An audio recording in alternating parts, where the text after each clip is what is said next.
मनपसंद प्रोग्राम अंदाज़े शायरी ले।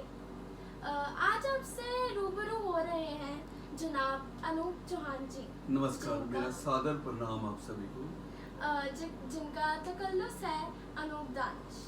हाँ, बहुत मैं बहुत बहुत स्वागत है अनूप जी। धन्यवाद। मैं क्लियर कर दूं इस बात को कि मैं अपने टीचरों की रहमत से, अध्यापकों की रहमत से जब भी शायरी करता हूं तो उन्होंने मुझे ये नाम दिया था अनूप दानिश, तो मैं वो नाम यूज़ करता हूं। और आपका ये जो प्रोग्राम है अंदाज़े शायरी, ये वर्ल्ड फेमस प्रोग्राम है और ऑडियंस बहुत प्यारी बैठी हुई है और मुझे बहुत अच्छा लगा। मैं बहुत खैर मकदम करता हूँ आपका कि आपने मुझे यहाँ बुलाया, मेरी इज़्ज़त नवाज की। बहुत बहुत शुक्रिया इस बात पर। अनूप चौहान जी, हम आपसे कुछ प्रश्न पूछेंगे, कुछ सवाल हैं। हाँ जी, हाँ जी। तो पहला तो प्रश्न ये है कि सबसे पहले तो हमें ये बताएं कि आपको शायरी का शौक कब से हुआ? देखो, शायरी का जो शौक़ था मुझे, वो मुझे लगता है कि जब से होश संभाली तब से ही था।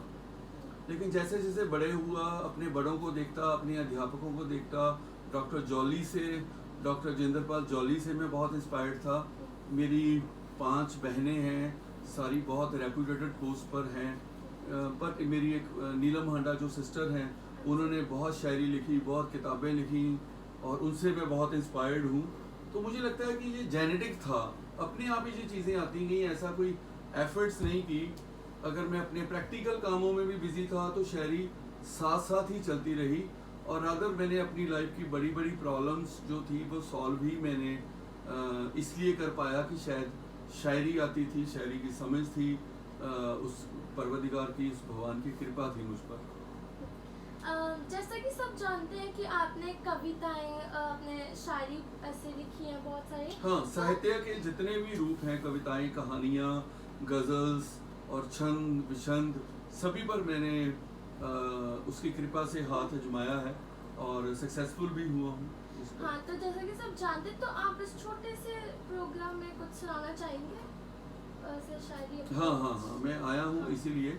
हाँ, और मुझे पता है आपका प्रोग्राम अंदाज़े शायरी मोहब्बत से भरा प्रोग्राम है। यहाँ जब भी मैंने पुराना देखा है तो मैंने देखा है कि यहाँ पर, और मेरे बारे में कई बार ये मशहूर ज़्यादा हो जाता था कि मैं उदास और सैड वाली शायरी ज़्यादा करता हूँ।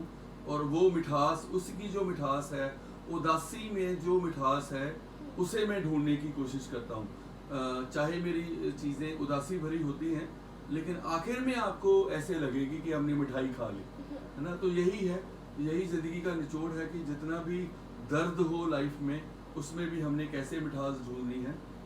तो और एक बात और मैं आपको बता दूं, जितनी मोहब्बत मैंने अपने महबूब से की है, उससे कहीं गुना ज़्यादा मोहब्बत मैंने अपने परवरदिगार, अपने परमात्मा वाहिगुरु से की है। तो मैं अपनी जो स्टार्टिंग जो मैं करना चाहता हूँ वो उसकी मोहब्बत से ही करना चाहता हूँ। सुनिए, आपकी दाद चाहूँगा मैं इस पर। वो जिस पर उसकी रहमत हो वो दौलत मांगता है क्या? वो जिस पर उसकी रहमत हो वो दौलत मांगता है क्या? मोहब्बत करने वाला दिल मोहब्बत मांगता है क्या? जो कभी किसी से प्यार करता है वो प्यार तो मांगता ही नहीं है, वो प्यार करता ही तभी है क्योंकि उसे चाहिए कुछ नहीं होता। मोहब्बत करने वाला दिल मोहब्बत मांगता है क्या? तुम्हारा दिल कहे जब भी उजाला बन के आ जाना, कभी उगता हुआ सूरज इजाजत मांगता है क्या? कभी उगता हुआ सूरज इजाजत मांगता है क्या? तो मैंने छोटी बात कहने की हमेशा कोशिश की है कि छोटी छोटी बातों में जो हमारी निचोड़ जो है लाइफ का, अगर हम ढूंढ सकें। बहुत लंबी बातें मैंने नहीं कही। एक और बात आती थी मेरे दिमाग में हमेशा ही कि सुनना, आप ध्यान देना, 4 लाइनें सिखाता हूँ कि तू हवा है, अगर तू हवा है, अगर तू कहीं एक जगह टिकती नहीं है, तुझे मुझे अपनाने का समय नहीं है, तो इस पर मैं क्या कहना चाहता हूँ। तू हवा है तो कर ले खुद के हवाले मुझको, तू हवा है तो खुद कर ले खुद के हवाले मुझको, इससे पहले कि कोई और आके संभाले मुझको। वाह वाह तू हवा है तो कर ले अपने मुझको हवाले, इससे पहले कि कोई और आकर मुझको संभाले। वाह वाह आईना बन के गुजारी है ये जिंदगी मैंने, आईना बन के गुजारी है ये जिंदगी मैंने, टूट जाऊंगा बिखरने से बचा ले मुझको। वाह वाह वाह, कमाल है। तो कुछ ऐसी चीज़ें मैंने कहने की कोशिश की हैं जो मुझे ऐसे लगता है, मेरी ये अपनी सोच थी कि अगर कोई आपको छोड़ के चला गया है, आप किसी को छोड़ के चले गए हैं, कोई गलती आपसे हो गई है, कोई गलती उससे ही हो गई है, तो हमेशा एक ऑप्शन रहती है कि अपनी गलती को मान के, अपनी भूल को सुधार के, कभी भी हम दूसरे के प्रति जिसको हम छोड़ के गए हैं, हम दोबारा समर्पण पे जा सकते हैं। हमें ऐसी एफर्ट्स नहीं करनी चाहिए कि हम उससे दूर और होने की कोशिश करें। इसी बात को अंदाज बयां करते हुए मैंने एक ये चीज़ लिखी थी जो मैं आपको सुनाना चाहूँगा। रेत पर नाम लिखने का क्या फायदा, वाह वाह वाह, रेत पर नाम लिखने का क्या फायदा, एक आई लहर सब बिखर जाएगा, रेत पर नाम लिखने का क्या फायदा, एक आई लहर सब बिखर जाएगा, तूने पत्थर दिल हमको कह तो दिया, तूने पत्थर दिल हमको कह तो दिया, पत्थरों पर लिखा तो लिखा जाएगा। रेत पर चीजें मिट जाती हैं, लेकिन संग दिल पत्थर हो पर उन पर किसी का नाम लिखा हो तो कभी मिटती नहीं है। तो इसलिए अगर अपना प्यार करने वाला पत्थर दिल भी हो ना, हाँ बिल्कुल तो सही। उसे छोड़ना नहीं चाहिए किसी को। तो ये छोटी छोटी छंद जो है मैंने ये लिखे हैं। तो और एक चीज़ पर मैंने आजमाया है हाथ। मुझे लगता है कि जब कोई जैसे मैंने आपको पहले बताया था कि जुदाई जो है, शिव अपनी जगह, शिव एक जगह लिखते हैं, शिव कुमार बटालवी पंजाबी के मशहूर शायर लिखते हैं कि वसल दा स्वाद ता पल दो पल दी मौज तो वध कुछ भी नहीं है, जुदाई जेड़ी उमरां ती एक बंदे नूं नशा दिंदी। वसल जो मिलना है ना, उसका कोई फायदा नहीं, मिलने के बाद बोर हो जाती है लाइफ, लेकिन जुदाई सारी जिंदगी आदमी को बिछोड़ा है वो आनंद देता है ना। तो कई बार आपसे कोई बिछड़ जाता है तो कोई आपसे बात नहीं करता, फिर आप अपने आप से बातें करनी शुरू कर देते हो। तो मुझे लगता है एक शायर जितनी बातें खुद से करता है वो और किसी से करता ही नहीं है। रादर शायर अपनी बातें किसी को करता ही नहीं है। तो इस पर एक छोटा सा गीत, छोटी सी नज़म मैं आपको, ये अभी बहुत अच्छी तरह नहीं लिखी गई, लेकिन मुझे पता है, मैंने आपके प्रोग्राम देखे हैं, आप बहुत अच्छा गाती भी हैं, आपको सुरों की बहुत नॉलेज है। तो मैं इस चीज़ को मैं चाहता हूँ कि अब अभी बैठे बैठे थोड़ा सा सुरबद्ध तरीके से गाएं, हाँ जी। और अगर आप सुर को पकड़ पाई तो मैं चाहता हूँ कि आप साथ साथ गुनगुनाएं भी।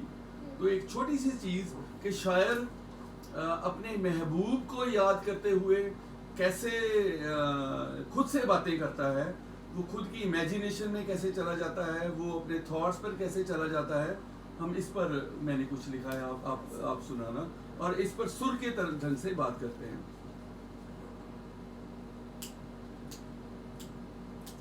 अकेले बैठकर तुमको मैं जब भी याद करता हूँ, मैं जब भी याद करता हूँ, मैं तुमको याद करता हूँ, अकेले बैठकर जब भी मैं तुमको याद करता हूँ, मैं तुमको याद करता हूँ, हाँ तुमको याद करता हूँ। मैं रोना मुस्कुराना हाय दोनों साथ करता हूँ, मैं रोना मुस्कुराना हाय दोनों साथ करता हूँ। अकेले बैठकर जब भी मैं तुमको याद करता हूँ।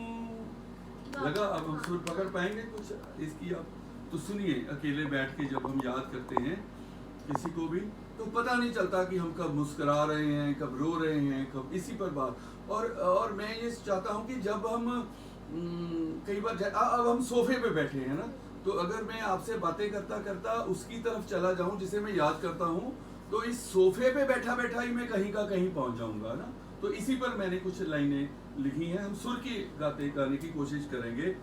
यहीं सोफे पे बैठे सात अंबर घूम आता हूँ, तुम्हारा नाम चखता हूँ, नशे में झूम जाता हूँ। यहीं सोफे पे बैठे सात अंबर घूम आता हूँ, तुम्हारा नाम चखता हूँ, नशे में घूम आता हूँ। कहाँ हूँ मैं जहाँ मेरी खबर मुझको नहीं रहती, मेरी गुमशुदगी की खबर क्या तुम तक नहीं पहुँच पाती। मैं तो कहीं गुम हो ही गया हूँ, मुझे खुद की खबर नहीं, पर क्या तुम्हें भी नहीं पता चलता कि मैं गुम हो गया हूँ? इसी पर बात मैंने कहने की कोशिश की है। फिर हम करते क्या हैं? गले मिलकर तुम्हारी याद से सब आबाद करता हूँ, गले मिलकर तुम्हारी याद से सब आबाद करता हूँ। अकेले बैठकर तुमको कभी जब याद करता हूँ, मैं रोना मुस्कुराना हाय दोनों साथ करता हूँ। अकेले बैठकर तुमको, मुझे लगता है अगली बार जब आप इसे गाएंगी तो आप सुर बना लेंगी, मुझे लगता है इसका खुद न खुद, है ना। तो जब हम उसको याद करते हैं अपने महबूब को, तो दिन तो निकल गया, सोफे पे बैठे कहाँ कहाँ हम घूम आए, लेकिन जब रात आती है, जब रात आती है, महबूब की याद रात को आती है, तो फिर क्या होता है? तेरा जाना मेरी आंखों में प्यासे ख्वाब बोता है, तेरा जाना मेरी आंखों में प्यासे ख्वाब बोता है, तेरा तकिया लिपट कर मुझसे सारी रात सोता है। आपने भी अक्सर रात को कभी तकिया लिया होगा, कभी तकिए को गले लगाकर सोने की कोशिश की होगी, तो बहुत सी यादें तकिए के सहारे हमारी जुड़ी रहती हैं।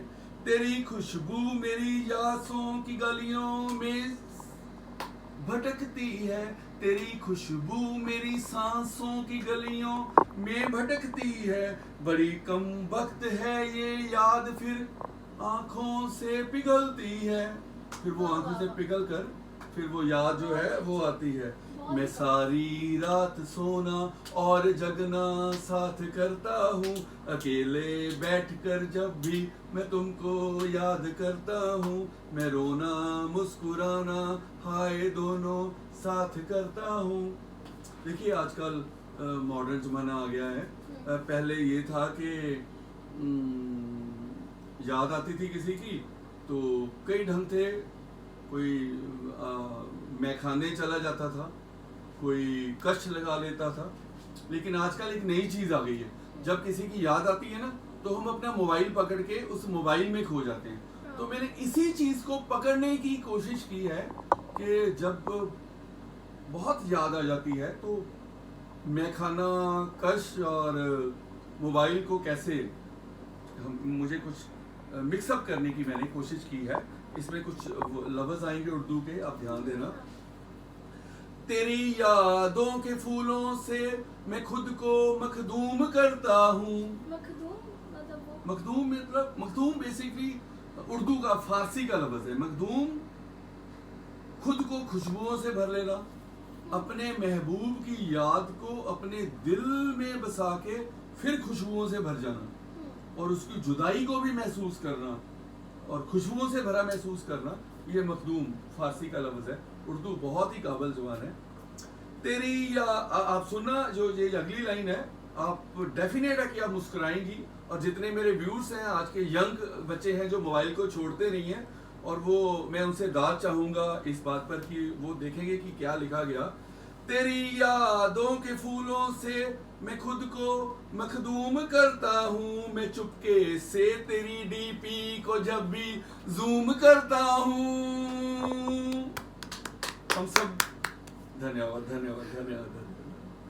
तेरी यादों के फूलों से मैं खुद को मखदूम करता हूँ, मैं चुपके से तेरी डीपी को जब भी जूम करता हूँ। बहुत ही अच्छा है। तेरे फूंके हुए सिगरेट सा अक्सर राख होता हूँ, तेरी लत में कभी धुआं और कभी खाक होता हूँ। मैं अपने जख्म पर अश्कों की खुद ही, मैं अपने जख्म पर वाह वाह। अश्कों की खुद ही बरसात करता हूँ।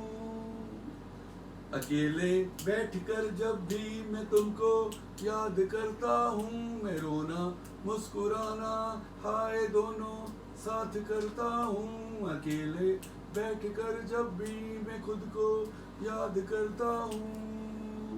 धन्यवाद बहुत बहुत, आपने बहुत अच्छा सुना।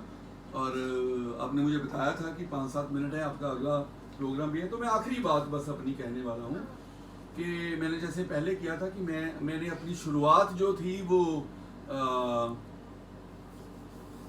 कि जिस पर उसकी रहमत हो उसकी रहमत से की थी। तो अभी मैंने 2-3-4 लाइनें मुझे पसंद आई हैं, मैंने ये सारी लिखी हैं, तो आप इसे सुनना कि अगर आपको कोई छोड़ के चला गया है, अगर आप किसी को छोड़ के चले गए हो, तो किस तरह अपने आप को प्योर करके, अपने आप को द्वारा पवित्र करके, उसके लिए तैयार करके आप उसके पास द्वारा जा सकते हो। मैंने इस पर चंद लाइनें लिखी हैं, आप सुना। इसे भी आप मेरे साथ गुनगुनाना। हाँ। बस 2-3 मिनट आपको लूंगा, मुझे पता है आपका टाइमिंग बहुत कम है, आपका शो बहुत इंपॉर्टेंट है ना। थाल पूजा का लेकर चले आओ तुम, वाह। थाल पूजा का लेकर चले आओ तुम, मंदिरों से भी पावन ये दिल है मेरा। थाल पूजा का लेकर चले आओ तुम, मंदिरों से भी पावन ये दिल है मेरा। आरती बन के झूमो दिशाओं में तुम, आरती बन के घूमो दिशाओं में तुम, और पावन सा कर दो ये घर ये मेरा। थाल पूजा का लेकर चले आइए। वाह वाह, बस ये आखिरी 2 लाइनें हैं। दिल की धड़कन के स्वर जब तुम्हारे हुए, दिल की धड़कन के स्वर जब तुम्हारे हुए, बांसुरी को चुराने से क्या फायदा। बिन बुलाए ही हम पास बैठे हैं जो, फिर ये पायल बजाने का क्या फायदा। डगमगाते डगों से न नापो डगर, बहुत ही अच्छा, बहुत डगमाते डगों से, कि अगर तुमने मेरे पास आना है तो फिर किसी कंफ्यूजन में मत रहो। आऊं ना आऊं, ये अच्छा है, मैं अच्छी हूं कि नहीं, ये गलत है, बस आ जाओ फिर। हाँ, बिल्कुल सही।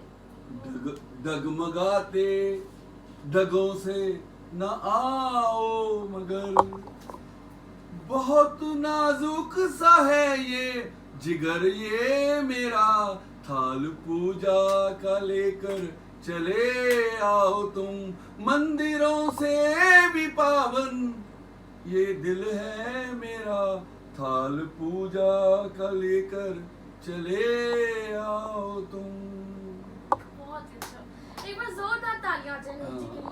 आपने मुझे मौका दिया, इतनी अच्छी ऑडियंस को के सामने मैंने रूबरू हुआ, और कोई गलती हो तो मैं माफ़ी मांगता हूँ, बहुत सी गलतियाँ हैं, और मैं वेट करूँगा कि आप मुझे अगले प्रोग्राम में कब बुलाते हैं। धन्यवाद आपका बहुत बहुत। तो